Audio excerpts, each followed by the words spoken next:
Hey, Morgan. Hi, Senator. How are you? I'm good. Thank you. All right. So I think that once we get Senator Kelker on here, we can go ahead and get started. Okay, Um, and great. we're live right now on YouTube. But it sounds like that Representatives Jones and Brink will be running some bills right now, so they might be able to Oh, hop in fantastic. when they can. But they've got a Yeah, job to do right now. So yeah. No, I understand. yes. I So understand. Wonderful. Hey, Carrie. Hi guys, how are you? good. How are you? Good. It's good to see all of you. Happy Monday. Yes. I'm locked out of a room here, so bear with me a little bit. But I'm also going to be running two bills, and we're in debate. So I hate to be like coming and going, but I might be doing that, and I let you guys know that in advance. Hey, Carrie, And Senator Colker, we got you covered. Okay. Okay, thank you. Technology. Good to Fantastic. see you guys. Good to see you. but yeah, so I can just go ahead and start introducing the panel. But my name is Morgan Fritz. I currently serve as president of the student body here at Iowa State University, and we're so excited to have you guys on for Women's Week here for the Republican Women Politicians panel. We had the Democratic panel earlier today, so it was really cool to hear from that group of gals. But we're doing Women's Week all this week just to kind of celebrate all women everywhere. We'll have a variety of speakers throughout the week. This will be recorded and posted on YouTube so people can come back and watch it. So that'll be a lot of fun. But I guess if you guys wanted to start off by, introducing yourselves, telling a bit about who you are, and, a little bit about your jobs and, the important roles that you guys have. Yeah, and Carrie, I'll have you start since we just need to be wary of your time. Oh, well, first of all, thank you very much for having us. I really looked forward to this, and I hope your morning session went well as well. And actually, I should be having Senator Ernst go first, so very kind of you to do that. But I'm Senator Carrie Kelker, and I am a senator in the Northeast Iowa quadrant of Iowa, and my district is Dubuque, Jackson, and Jones County. It's a very rural district.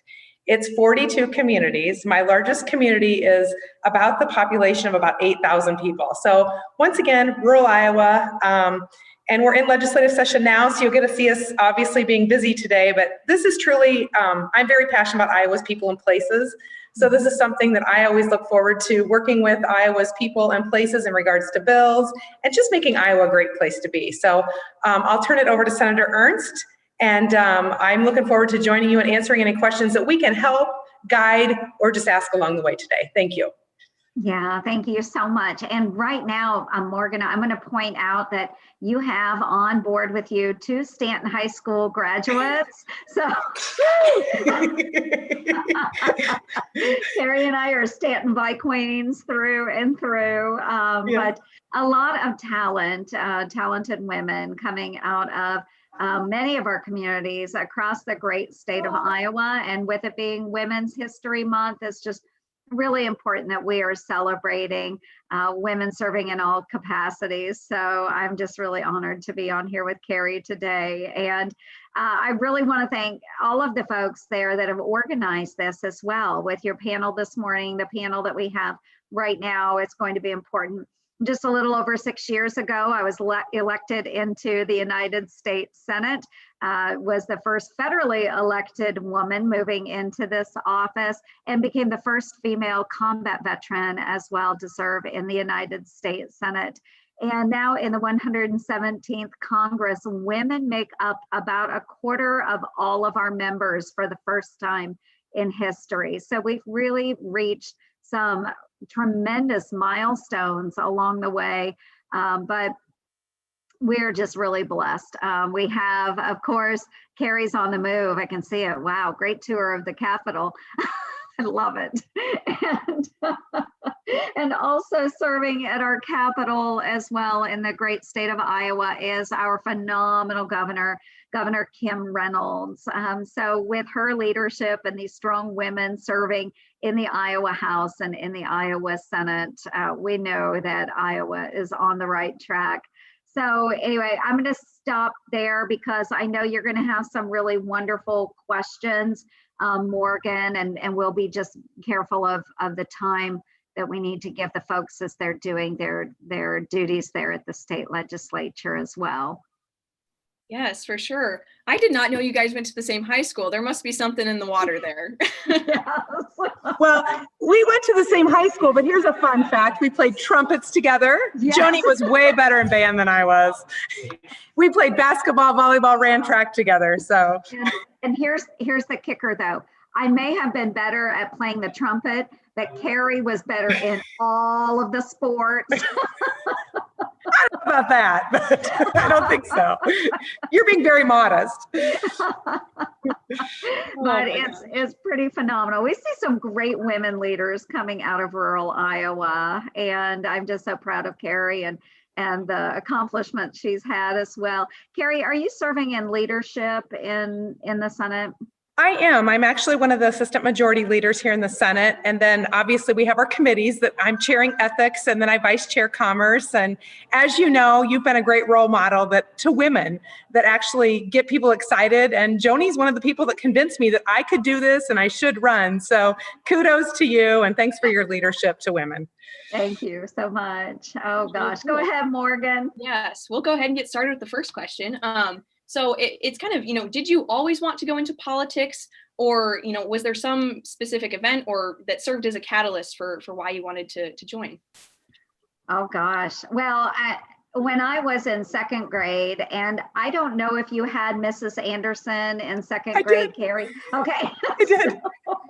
Yeah. So actually, we've gone through elementary as well in Stanton, but Mrs. Anderson had us do a project as children in second grade, and my mother, I know this because my mother still has the little booklet I made. When I was a very young girl, I wanted to be a farmer's wife because that's what my mother did. I wanted to be a nurse. I thought that was a really important occupation, and I wanted to be Miss America. And I didn't.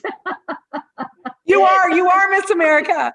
Did not achieve any of those goals, but along the way, I recognized there were a number of things that I did want to do, and I eventually wanted to work in psychology, be a socialist, a social worker, not a socialist, a social worker along the way.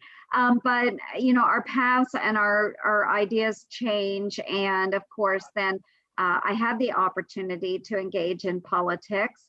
So I had been serving as a soldier, had the opportunity to run for county auditor, and that really set my career path in a much different direction. So no, I didn't always want to be in politics, but that's where my path led me. And I think women need to understand that when there are opportunities presented, we really should seize upon them if we have any interest whatsoever. And that's exactly, I know what Carrie did as well, and just determining this is a way I can make the future stronger for my children and grandchildren. Great. I too, this wasn't on my radar when I was growing up or younger. I always was kind of a people person, enjoyed working with people, and I had Iowa pride. When you grow up in small rural Iowa, you have a pride for your community, your peers, just the surroundings around you. And so I went into travel and tourism right away, and that's what I've been doing for 26 years, is promoting Iowa as a great place to live, work, travel, and raise a family. And when I kind of look back at this, that's how I feel like I can make an impact, is I want Iowa to continue to be a bigger and better place, but a great place for my family and my children and the future of Iowans that obviously are coming up here, because Iowa's a great place, not just for careers, but it's a great place that offers ethics and hospitality.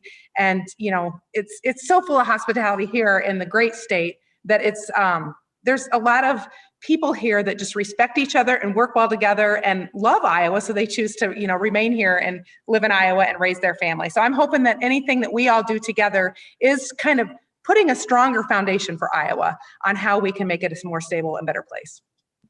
Yeah, I can definitely echo your sentiments about small town Iowa. I grew up in rural Lake Mills, and so I really appreciate the work that you do for small communities. So really appreciate that. But now we have Representative Frank joining us. Glad to see you. It sounded Jacob Schrader told us that you're running a couple bills, so doing some good work there. But would you be able to introduce yourself?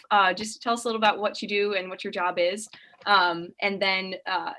They were just answering the question of, have you always wanted to go into politics, or is it something that you kind of realized along the way? Yeah, I'm Representative Brink. I represent parts of 4 counties: Mahaska County, Wapello, Monroe, and Appanoose. And sorry for I was late. I actually was presenting to the caucus for the government oversight. I chair government oversight, so we have a hearing in the morning, as well as I'm on education, IT, government, economic growth.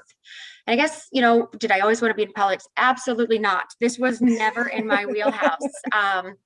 I was really good. I was in management. I hired and trained for a Fortune 200 company in the country. But I always vowed to stay in Southern Iowa because I truly believed it was the best place to raise a family. I have 3 small children. I had opportunities to leave and go all over the country, but I believe that it's amazing. I mean, Iowa nice is truly a thing. We might not be perfect. We don't have beaches, but we have so many amazing things. And so I always chose to stay here for that reason. I mean, I just think that we have so many opportunities here that others can't have. And even during the last year of the pandemic, I think we all saw that we had a lot of opportunities that maybe some of the bigger cities didn't get to have that we did. This kind of landed on my lap. I'd always been involved, especially when it came to kids and education and business growth, because that's kind of what my specialty was. And so I was at several forums, and finally someone just is like, hey, we need to have a conversation with you. They're like, someone's not running again, and we think you should. And I'm like, I think you're crazy. Yeah. Really? And so it was about an 18-month decision for me to try to decide to do this. And because it's being women, what goes into this? We have kids, we have this, and it was a big step. I had to step down from my management positions. And so an 18-month decision, and I'm absolutely glad I did, because I truly believe that we are keeping Iowa moving in the right direction, and I'm honored to be a part of it. Yeah, that is really cool to hear about all of your guys' experience. It's cool to learn how people get into it. So I guess kind of going off of that is, have you experienced any struggles in your roles as women? And if so, how have you overcome those? Yeah, I'll hop right in there. And absolutely, I think Carrie and Holly would also echo, we're working in a male-dominated field. Elected representatives, typically at the state or federal level, have been males in the past. And that is something where we are trying to break through. And certainly as well, my other career serving in the military was also male dominated, still is as well. But those challenges, of course, are always presented where you may be the only woman in the room. You may be the only woman chair of a committee and serving, and making sure that you have the opportunity then to push back on some of those preconceived notions that it's men that know best. We've come a long way, but there still exists a little bit of this attitude out there. Well, it's always been done this way. This has always been chaired by a man. And we just really have to go in, own that room, be the subject matter expert. And if you can do that and communicate very clearly, then people will be much more accepting of not only a woman coming into an organization, but a woman actually exhibiting leadership in that organization. So there are always challenges, but we can overcome those.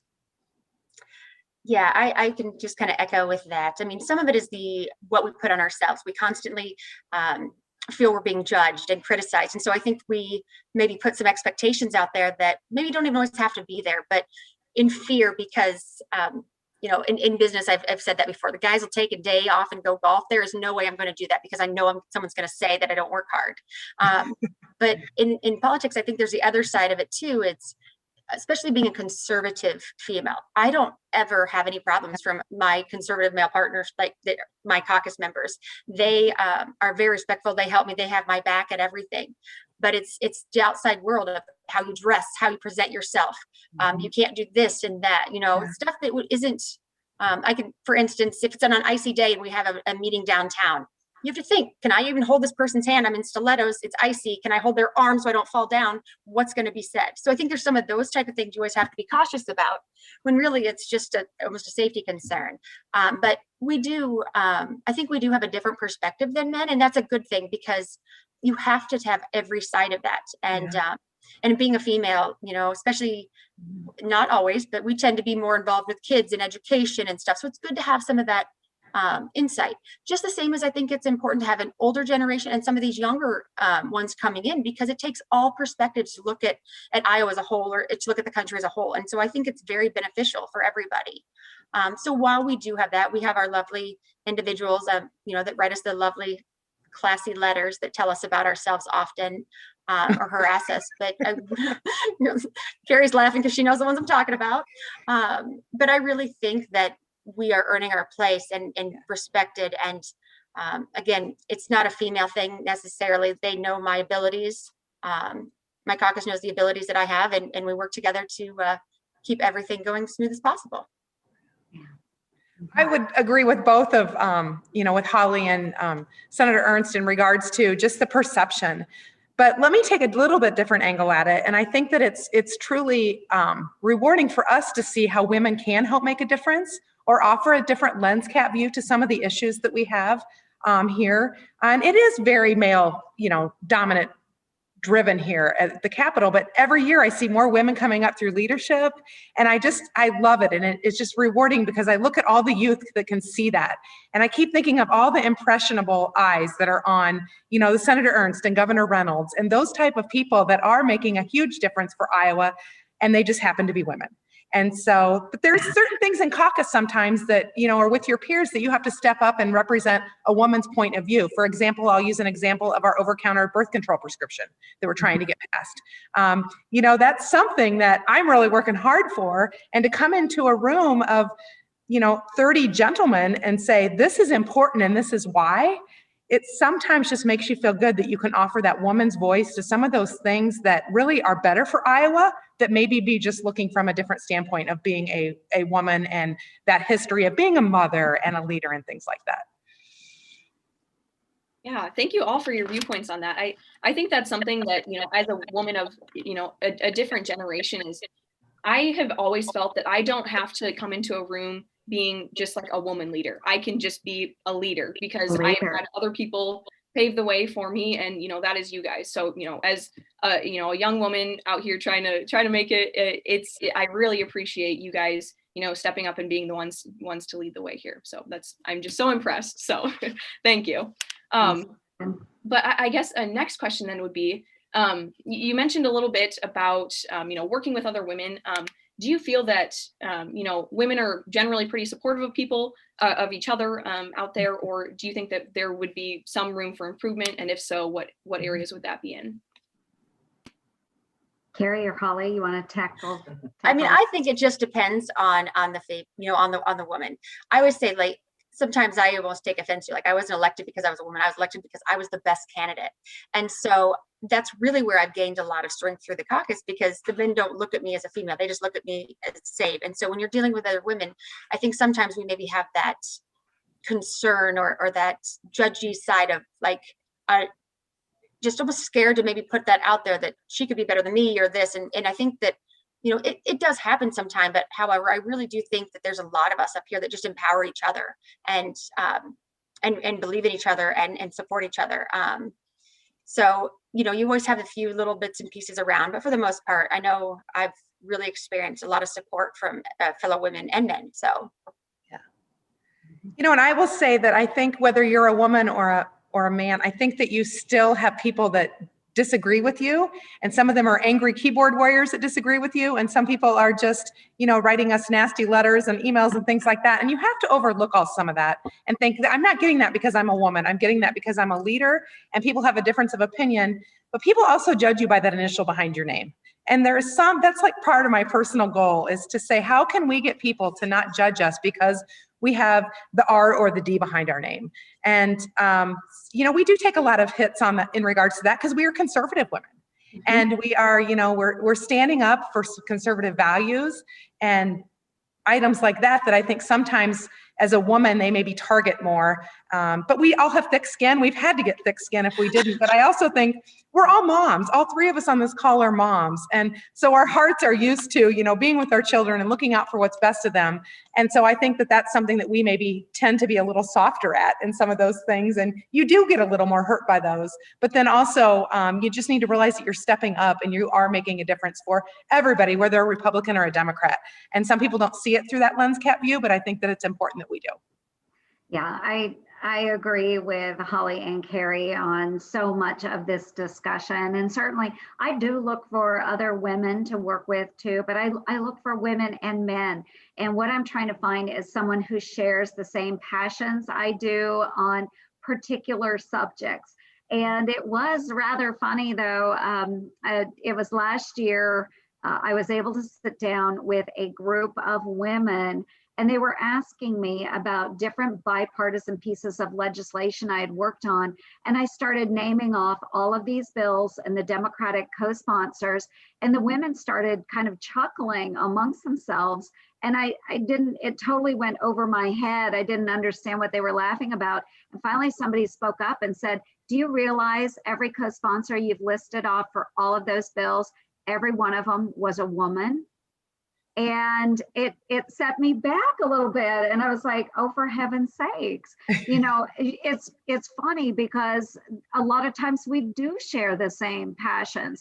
Just for example, I'm working on some significant pieces for childcare right now. And of course, childcare is really important to men as well, but it's oftentimes women that understand the intricacies of that childcare system and making sure our children are cared for. So those are just natural partners.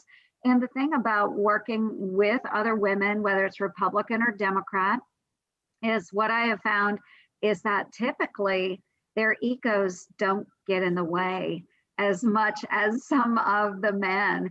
And so it has been just a real joy to work with some of the other women here in the United States Senate, because we're very solutions driven. And it's not, okay, my name needs to be first on a bill, or I need to be an original co-sponsor on this bill.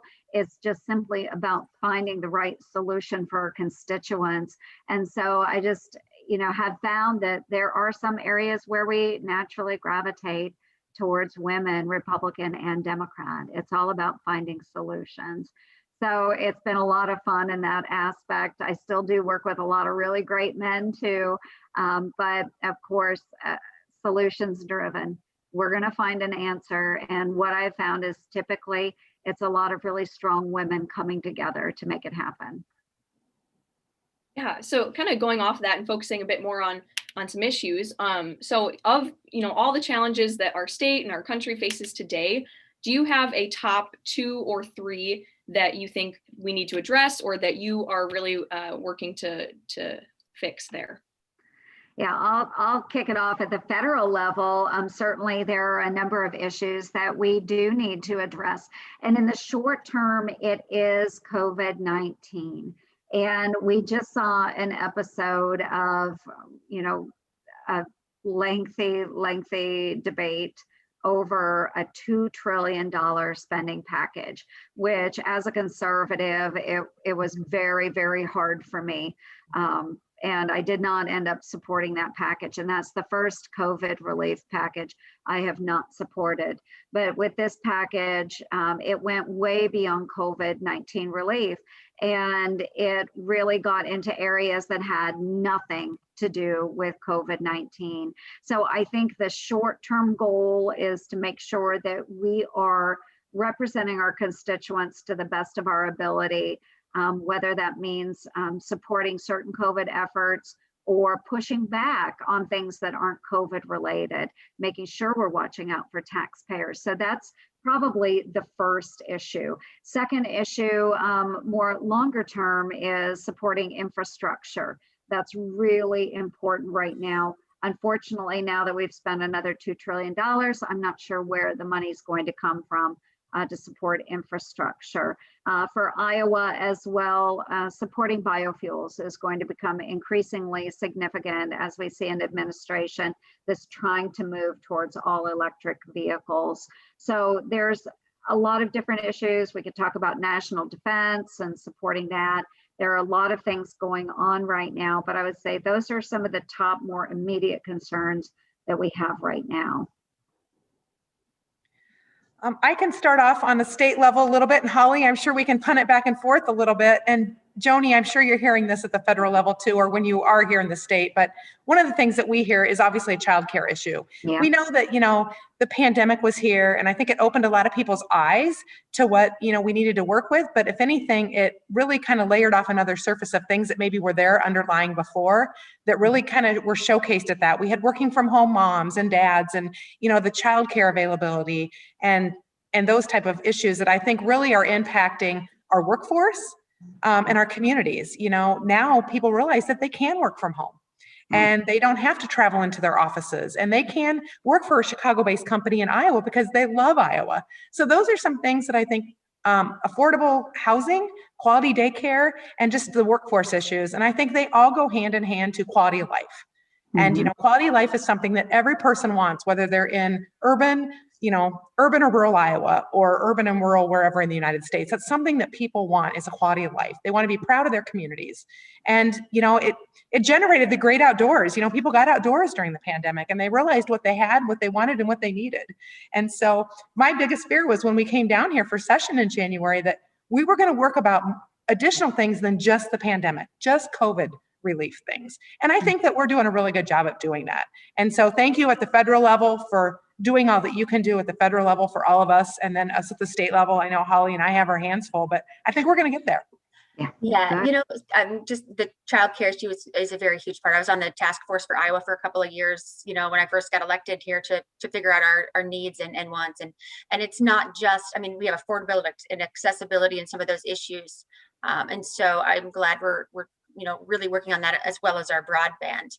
And then if we want to kind of add a little bit more to the mix, one of the things we all learned during COVID was our children's education. And so if anybody's been following our government oversight, some of the things that are happening, I think during the COVID, we all started paying attention, or some people started paying a little bit more attention to what was going on in our children's education. And even at the the Regent universities, and I've had all three of them in front of us for some free speech violations that are important to us. It is not okay at what's going on. Tomorrow I have a public school that's coming in. It'll be our fourth hearing of this session already, but it's a public school coming in that K through 12th grade, we're teaching queer affirmation, gender affirmation to kindergartners. And even with parents saying, please don't do this. And there's so many layers of that happened at this. And so it's been brought to our attention, and parents started paying attention. They're very upset about what's going on. And so there's a difference between education and indoctrination. And that is something I have been really focusing on this year, down to, we talk a lot about children's mental health and researching this and talking to parents. There's some things that are coming from that are harming our children, and they're confused and now they're upset. And so I'm really taking the lead on this education side and what we are teaching our children. They are, the next generation. And so we need to invest in them, not only dollar wise, but knowledge wise of what is being put in front of them. So that's really where a lot of my efforts, and I have an amazing clerk, Jacob, who has been by my side helping me this entire year. Couldn't do without him. So. Yeah, no, thank you for, sharing all of those issues. It's, definitely very impactful to students here at Iowa State and across the state in general. So we really appreciate the work that you're doing there on that. And I agree with you there about Jacob Schrader. I couldn't do student government without him either. So he's amazing. He is. He's great. So we kind of mentioned, issues that are happening right now, but kind of looking backward or, towards your past, are there any specific projects or bills that you've worked on that you have a favorite of, or that you have found to be the most impactful to people across the state? I can start with this just because today is the day I'm so excited. So I ran I was asked to run on a very interesting preschool issue and about parents' choice. When our state changed the statewide voluntary preschool, it started having a lot of unintended consequences. Went from 3% of kids getting held back in kindergarten to almost 9% and spending $24 million. And so I took it to heart. And even in my own community, I fundraised a private pre-K so that we wouldn't have retention issues, and found people that would sponsor me and sponsor these kids to give them a best opportunity. And so I've had 21 subcommittees on this issue, and today it's going to the floor for the first time in 3 years. But it will allow parents to have the right to go back to what it used to be, where they choose when their children start. Children don't walk and talk the same day, and I think it is so important. So why would we decide the most important thing about their life, which is education? The biggest investment is education. Why would we decide by one day? So this gives parents the right to choose when their children start, allows them to be set up for success. We do it in sports, we redshirt them. Everybody knows the redshirt term. That's kind of what it is. It's giving them an option of when they start, giving that extra year if they need it. And I am so excited to finally get this to the floor, because it was a huge topic that I ran on. It's how I was actually asked to run because of my passion about this. And so, again, 21 subcommittees, 3 years later, it's going to the floor for the first time today, and I am excited. Congratulations, Holly. Thank you. So. Congrats, Holly. It's a big day for you. It is, I know. Yeah, everyone thought I was crazy.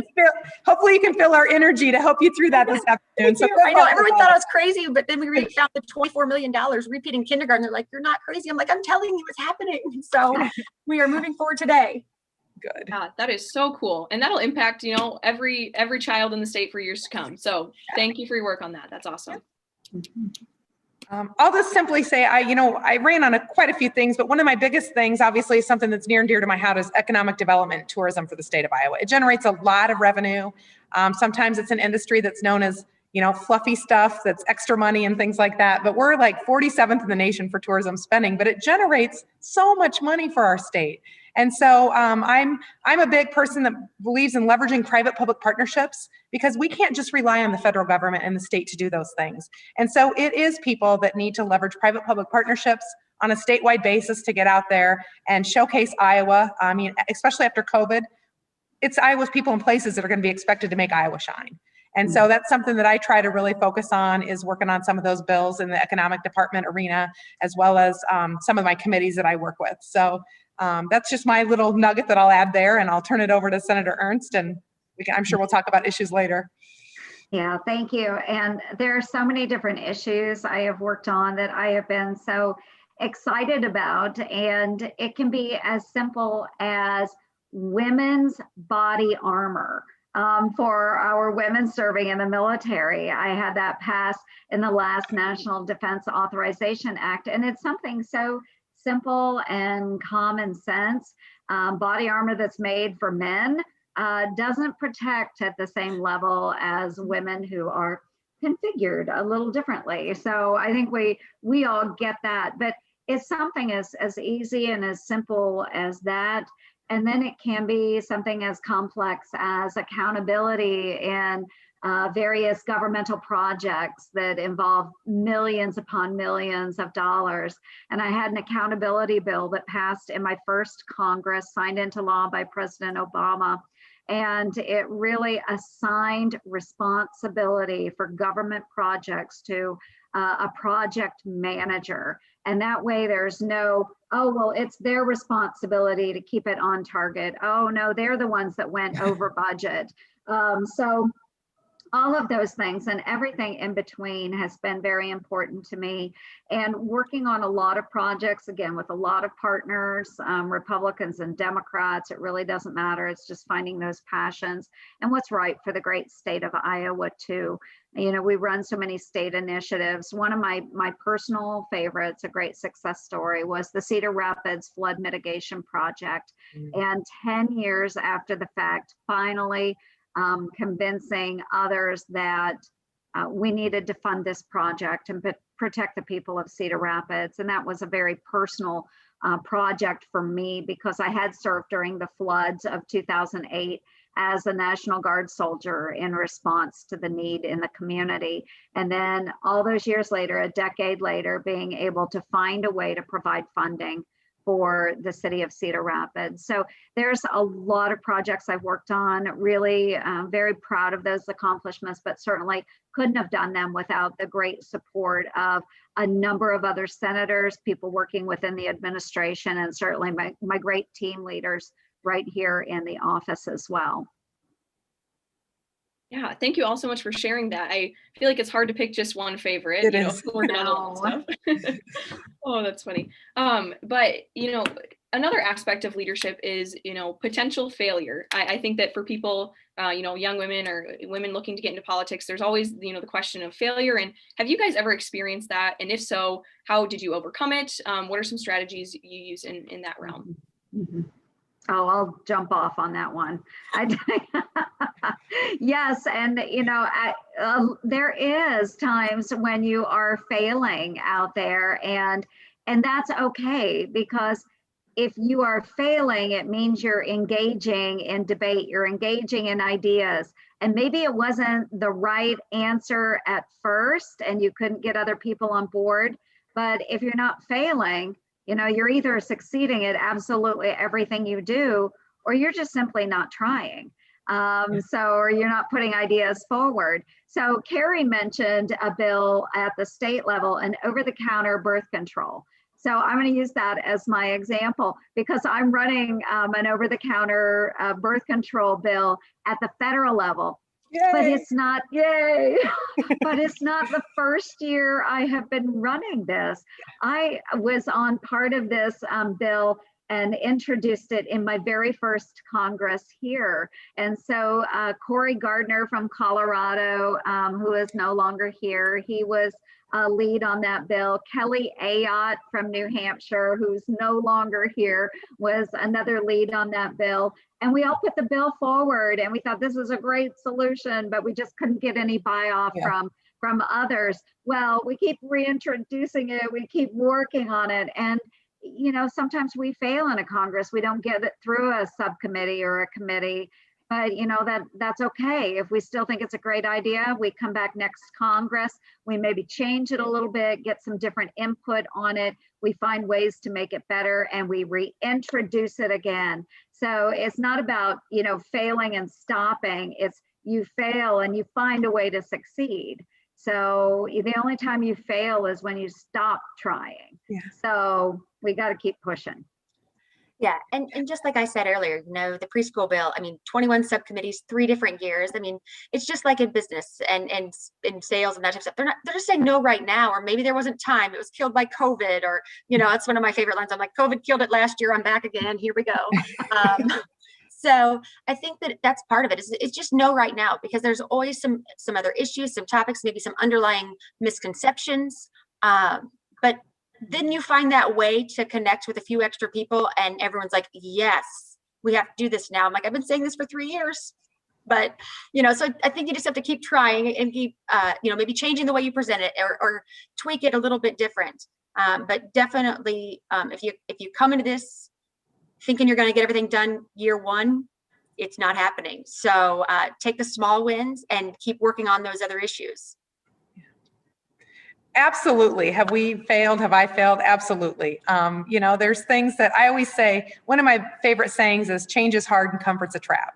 And so if you continue to do things all the time the way that you do, we're all just citizen legislators. You know, we're legislators that are just normal people. We all have our personal lives and our triumphs and our struggles and our day jobs and our families and things like that. So absolutely, there's some things that we may even be a little more sensitive to failing at, that maybe we know that it's a growth pattern. So I agree with Joni and Holly. You know, you just got to keep going and keep twisting and advocating. And at the end of the day, if you fail, you're not a failure, because you were pushing something that you believed in. And so, yeah, absolutely. You know, I would think everyone's scared to fail. I hope that that's something I've entrusted to my 4 children, is everyone's going to fail, and don't be scared to do something because you're scared you're going to fail. Yeah, 100%. And it looks like we've had Representative Jones join us. Would you just want to quick introduce yourself and let us know a bit about you and what your job is, and maybe just how you got into politics? Yeah, sure. So Megan Jones, I represent Clay County, Palo Alto County, and the southern third of Dickinson County up in Northwest Iowa. I am a farm wife, and I've got 3 kids, and 3.5. I'm due at the end of April. So we'll be adding another one to our herd here shortly. We farm corn, soybeans, have a cow herd, and then we have a pig, just one. And so that keeps me pretty busy during the off season. But in the legislature, I serve as the chair of the Administrative Rules Review Committee, which is a fascinating committee. It's very intricate and not a lot of people pay attention to it. But oftentimes that's how bureaucrats try to get things done is through that committee. So we learn a lot about a lot of things, and certainly about a lot of procedure too. So let's see, how did I get started in this? So I volunteered on a political campaign when I was in high school, got really interested in the process. I had been interested in history and government for many, many years, and just kind of took that step forward and went knocking on some doors, got to know my state representative, and he wrote me a letter of recommendation to be a page my senior year of high school.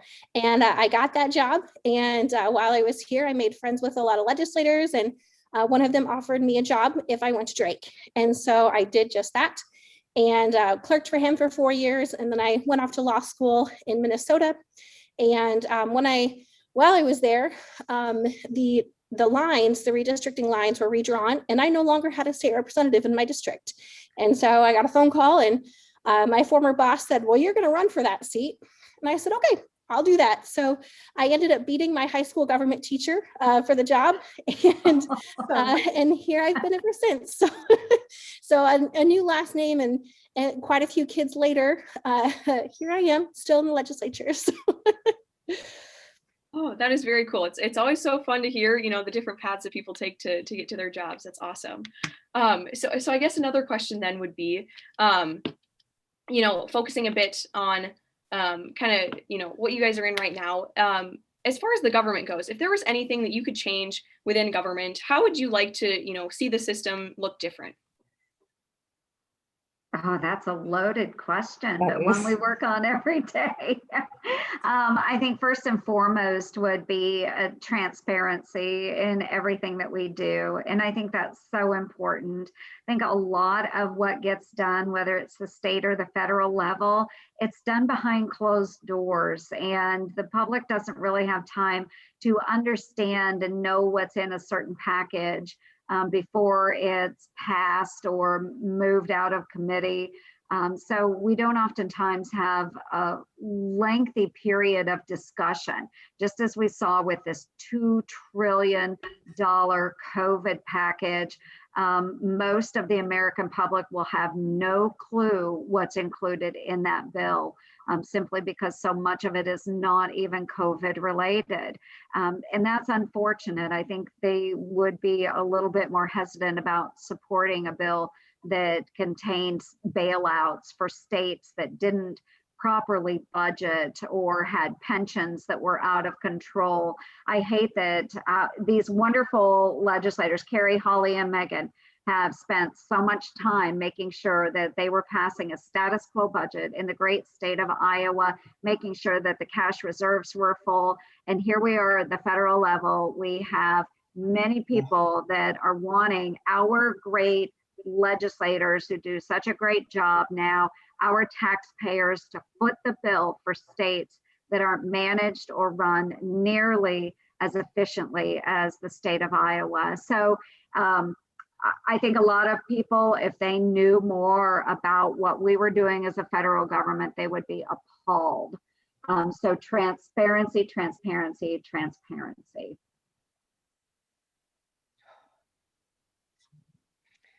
Yeah, for sure. So I guess, does anyone else want to answer that question? We can ask another too. I guess I'm going to agree with Senator. It is so interesting when people don't know the why behind things. And that's what I seem to talk to a lot of people about. I think over the years, maybe some of the lines in between what federal does and what state does have kind of meshed together. So I know everyone probably gets like, why can't you take care of this? I'm like, I don't deal with trade in Canada. Let's try again, something else I can actually help you with, and so there's always that type of conversation as well. But, the budget issue, I think it's really important that people understand where the money comes from exactly. and what goes where. You know, we constantly hear there's not enough money for education in the state of Iowa. And I'm like, you want to break it down? It's $13.94 per hour per student we invest in education here. And people are like, really? And I'm like, yeah, I actually did the math. I broke it completely down. That's almost double the minimum wage. And that's not your taxes, your property taxes yet. $13.94 for a 5-year-old to a 12th grader. And they're like, oh, and I'm like, yeah. So I think there's some of those type of things that we just have to be able to educate them on a little bit more, people, because when they actually hear some of those whys and the facts, it's a little different. And so I guess that's one thing that I know I've really focused on with at my forums and stuff is let's talk about the dollars and cents here, because we can only go to 99%. And where's the money come from? Or if they say, well, we need more money from this, great, who are you going to take away from? Can you tell me where it's coming from? Because we're trying to piece this together. If you got a better idea, I'm all ears. So I think that's probably what I would like to change is just even the basic perception of what actually can happen and can't happen. So I know I work hard at that. I agree with everything that's been said. You know, I'll just add that, you know, as Joni alluded to, transparency is so important. But another thing that's so important is getting to know your facts. I mean, Iowa's worked so hard to build up our reserves and get back from that. I mean, we're still paying off $55 million a year in debt that we accumulated back in 2010. And so people on, you know, every day don't realize those type of things that when we're running those calculators and those bills and their numbers, that those really go into play. And Holly alluded to, you know, we don't spend enough money on education. And I'm like, we're spending like $4 billion almost of our budget on education in the state. And you still got a 2.4% increase. What I would love to do is go to our police officers and our firefighters and our state troopers and say, you get an extra 2.4% as well.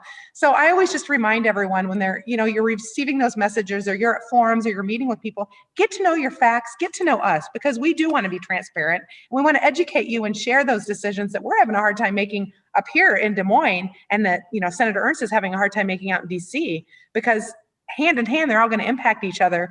And, you know, I'll be honest, you know, I'm learning more every year too, but there are federal issues and there's state issues. And a lot of people call us thinking that we can handle the Senator Ernst issues and that, you know, well, that's a federal issue and we'll be happy to relay that message. But here's some fun facts for you too. And I'm a big person on fun facts.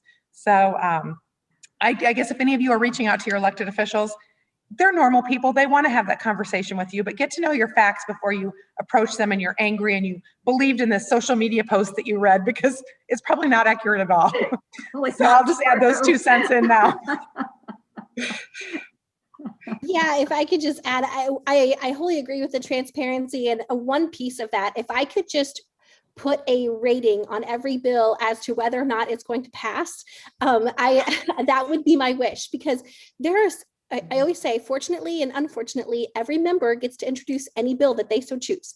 And so there's a lot of crazy concepts that get tossed in. And a lot of times it's just an innocent constituent that wants to see where a bill goes. And then it turns out to be a huge mess. But those are the ones that get the headlines. And, you know, a group of colleagues and I are working on a bill to help make adoptions free in the state of Iowa. And so far we've gotten no traction. And it is like, this bill is so important. We are making adoptions free. And and we have some of the highest rates, right? Yeah. And you know, it's just we want to just be able to shout it from the rooftops that we are. Oh, thank you, that we're doing this bill, and it's so important and it's so exciting for Iowa. But nobody's paying attention because we've got all these other random bills that are moving about that are just a bigger headline and sell more papers. And so if I could just put like a feasibility rating on all of those bills, that would be my legislative wish. Yeah, well, thank you for all of that there. It's very interesting for our audience, I'm sure. So it looks like we have about time for 2 questions left. So the first one is, you know, a few of you have kind of mentioned mentors, you know, people who maybe suggested running for office for you. You know, who are your guys' mentors? Who are people who've inspired you throughout the years to maybe run for office or pursue what you are now? Oh, go ahead. Nope, Holly. you're good. Go ahead. Oh, I was just going to quick say it. My mother, of course, has been a great mentor for me through so many years, and she was not college educated, She graduated high school and went off to, at that time it was called beauty school. But she was a great mom and taught us kids how to sew, how to can, all of those wonderful things, but a lot about, hard living during lean times, but how to make it work. And so she has always been a great mentor for me, a great supporter for me. But politically, I would say women that fall in that range would be like our Governor, Kim Reynolds. She was, of course, the county treasurer in Clark County at the time when I was trying to decide whether to run for county auditor in Montgomery County. And she provided me some incredible feedback on how to run at a county level. But then, of course, through the years, just through that friendship and her mentorship, went on to serve in the state Senate and then now in the United States Senate. And I think it's really important to have those wonderful women role models that can provide you guidance and advice, and sometimes just a shoulder through the way as well. So I'm blessed to have so many women friends and so many mentors, and everyone on this call included. It really helps having others that walk similar paths, share their experiences with you. Yeah, I mean, I can kind of go with it. Not necessarily, it wasn't necessarily a woman that, maybe came to this, but even just my upbringing. I mean, my mother and I actually share very different political beliefs. But I would say I was raised Democratic, but turned out all right. It's fine. We didn't talk a lot about politics around the house, but I grew up in a Southern Iowa farm girl, and my parents were very big sports oriented. And we grew up very passionate, and we grew up of, don't back up and don't back down, and we can handle anything. And they never told me I couldn't do anything. Mm-hmm. I think that's more what it was. And so I had a senator that came to me that, kind of brought this opportunity, and I think you would be great. And I kind of, rolled it around a lot and talked to, just a couple of friends, but I really wanted to make sure that I was doing it for the right reasons. And once I made the decision, then I told people, and they kind of were like, okay, you've got this, you're going to be amazing. But a lot of it just kind of came from just my upbringing of, if you believe in something, you have to go do it yourself and figure it out. And I think that's kind of what got me here as well. Once I announced the support came, but I wanted to make sure that I was making it for the right reasons.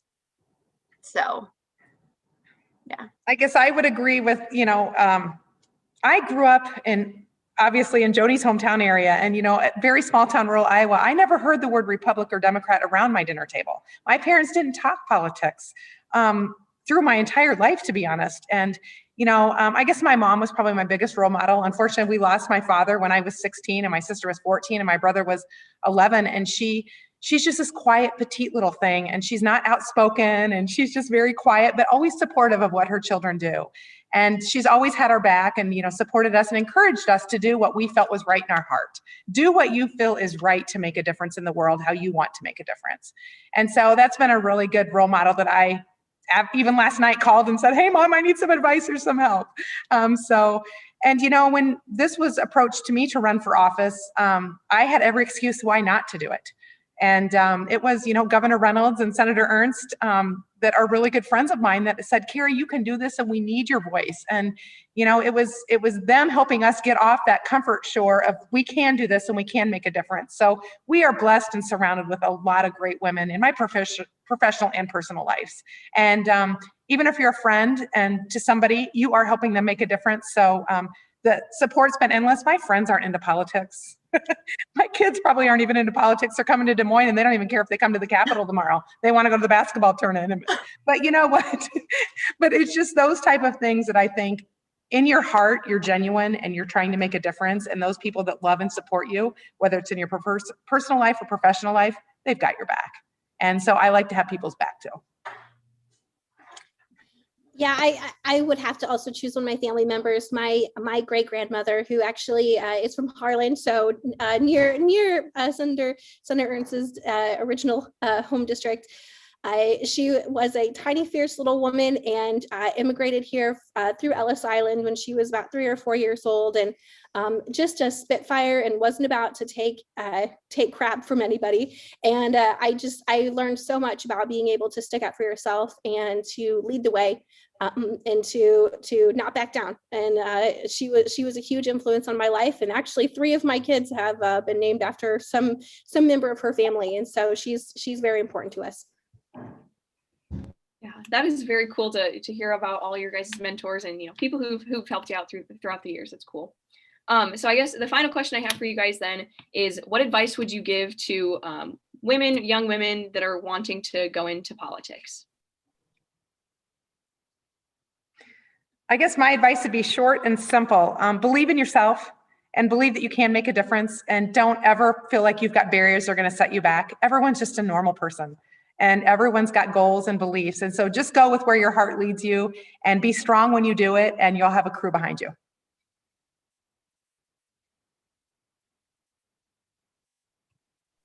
Yeah, I would just say, just lead the way. I mean, if you are heading down uncharted waters, don't be afraid to go that direction, because there's going to be 100 people behind you that have just been waiting for someone to take the lead. So go ahead and do it.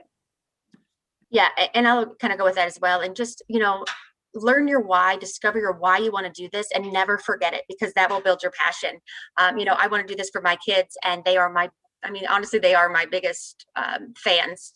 I call them children of the house, because that's one thing people don't think is you can be a mom, but there's so many kids that come through us, that from us parents and stuff. But my 8-year-old's my campaign manager. That's what she tells people. And so I think it's important that you find your why and find, set that good role model for all the kids around you. And so I think that's what keeps me going. And that's what I would tell anyone is decide what you want and know your why and go for it. I agree. And it's been just a really tremendous discussion today. Of course, celebrating Women's History Month. I think this is so much fun to be with so many other really strong, determined, conservative women. And my advice again to those young women out there considering politics, considering a path in business, whatever it might be, again, is to simply own the room.